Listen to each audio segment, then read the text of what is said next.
Welcome to ಶಾಲಾ ಶಿಕ್ಷಣ.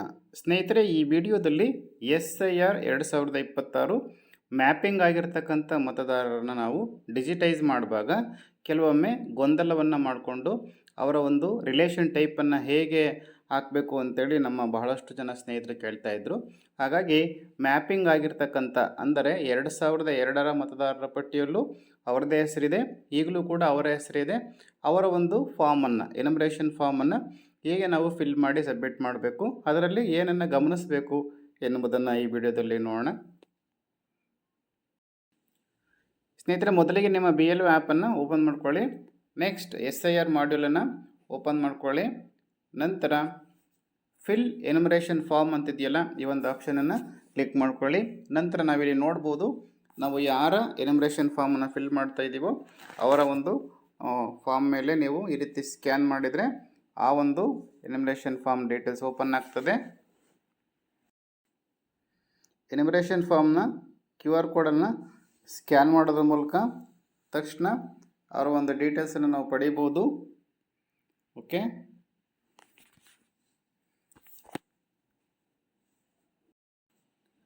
ನಂತರ ಫಿಲ್ ಫಾರ್ಮ್ ಅಂತಿದೆಯಲ್ಲ, ಈ ಒಂದು ಆಪ್ಷನನ್ನು ಕ್ಲಿಕ್ ಮಾಡ್ಕೊಳ್ಳಿ.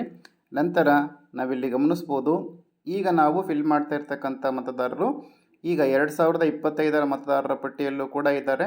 ಹಾಗೆಯೇ ಅವ್ರದ್ದೇ ಡೀಟೇಲ್ಸು 2002ರ ಮತದಾರರ ಪಟ್ಟಿಯಲ್ಲಿ ಕೂಡ ಇದೆ. ಅವ್ರದ್ದೇ ಸೇಮ್ ಪ್ರಾಜಿನಿ ಎಲ್ಲ ಇದು. ಇಲ್ಲಿ ಶಾಂತಮ್ಮ ಅಂತೇಳಿ ನಾವು ಉದಾಹರಣೆಗೆ ನೋಡ್ತಾ ಇದ್ದೀವಿ. 2002ರಲ್ಲೂ ಕೂಡ ಅವ್ರದ್ದೇ ಡೀಟೇಲ್ಸ್ ಇದೆ. ಹೀಗಿದ್ದಾಗ ನಾವು ವೆರಿಫೈ ಆ್ಯಂಡ್ ಕಂಟಿನ್ಯೂ ಅಂತೇಳಿ ಕ್ಲಿಕ್ ಮಾಡ್ಕೊಳ್ತೀವಿ. ಇಲ್ಲಿ ನಾವು ಈ ಒಂದು ಪಾಪಪ್ ಮೆಸೇಜ್ ಬರುತ್ತೆ. ಇಲ್ಲಿ ನಾವು ಬಹಳ ಮುಖ್ಯವಾಗಿ ಗಮನಿಸಬೇಕು, ಅಲರ್ಟನ್ನು ನೋಡ್ಕೋಬೇಕು. ಸ್ನೇಹಿತರೆ, ಇಲ್ಲಿ ಅಲರ್ಟ್ ಏನಿದೆ ಅಂತೇಳಿ ಗಮನಿಸೋದಾದರೆ, do you want to enter the details of the relative of the elector ಅಂತೇಳಿದೆ. ಇವರ ಒಂದು ರಿಲೇಟಿವ್, ಇವರ ಸಂಬಂಧಿಯ ಮಾಹಿತಿಯನ್ನು ನೀವು ಎಂಟರ್ ಮಾಡ್ತೀರಾ ಅಂತೇಳಿ ಕೇಳಲಾಗ್ತಾ ಇದೆ. ನಾವು ಇಲ್ಲಿ ಅವರ ಸಂಬಂಧಿಯ ಮಾಹಿತಿಯನ್ನು ಎಂಟರ್ ಮಾಡೋದಿಲ್ಲ. ಕಾರಣ, ಅವರ ಹೆಸರು 2025ರ ಪಟ್ಟಿಯಲ್ಲೂ ಇದೆ, 2002ರ ಪಟ್ಟಿಯಲ್ಲೂ ಅವರ ಹೆಸರೇ ಇದೆ. ಹಾಗಾಗಿ ನಾವಿಲ್ಲಿ ನೋ ಅಂತೇಳಿ ಕ್ಲಿಕ್ ಮಾಡಿಕೊಂಡು ಮುಂದುವರಿಬೇಕು. ಬಹಳಷ್ಟು ಜನ ಸ್ನೇಹಿತರು ಏನು ಮಾಡ್ತಾ ಇದ್ದಾರೆ, ಇದನ್ನು ಓದ್ಕೊಳ್ದೇ ಎಸ್ ಅಂತೇಳಿ ಕ್ಲಿಕ್ ಮಾಡ್ಕೊಳ್ತಾ ಇದ್ದಾರೆ. ನೆಕ್ಸ್ಟ್ ಈ ರೀತಿ ಪೇಜ್ ಬರ್ತಾ ಇದೆ. ಇದನ್ನು ಕ್ಲಿಕ್ ಮಾಡಿಕೊಂಡು ಪುನಃ ಇಲ್ಲಿ ಹೋಗ್ಬಿಟ್ಟು ಏನನ್ನು ಎಂಟರ್ ಮಾಡಬೇಕು, ಸರ್ಚ್ ಡೀಟೇಲ್ಸ್ ಇವೆಲ್ಲವನ್ನು ಸರ್ಕಸ್ ಮಾಡಲಿಕ್ಕೆ ಹೋಗ್ತಾ ಇದ್ದಾರೆ. ದಯವಿಟ್ಟು ಈ ರೀತಿ ಮಾಡಬೇಡಿ.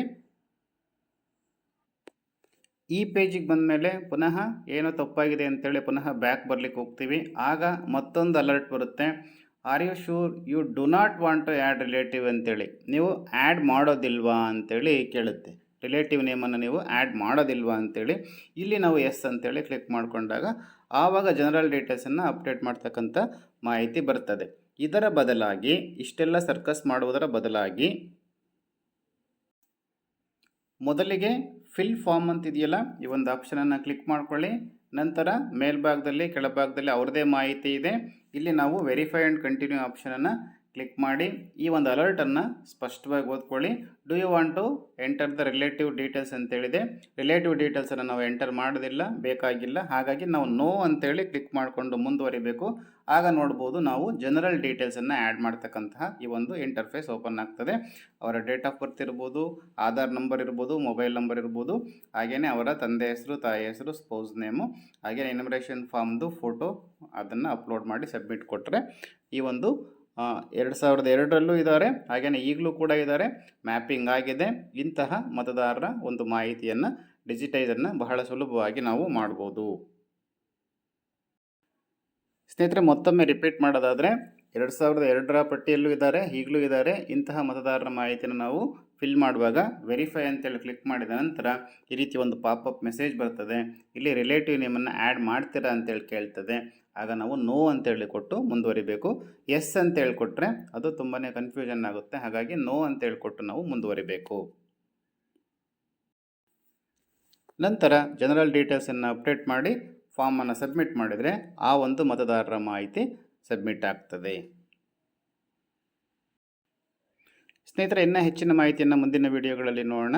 Thank you.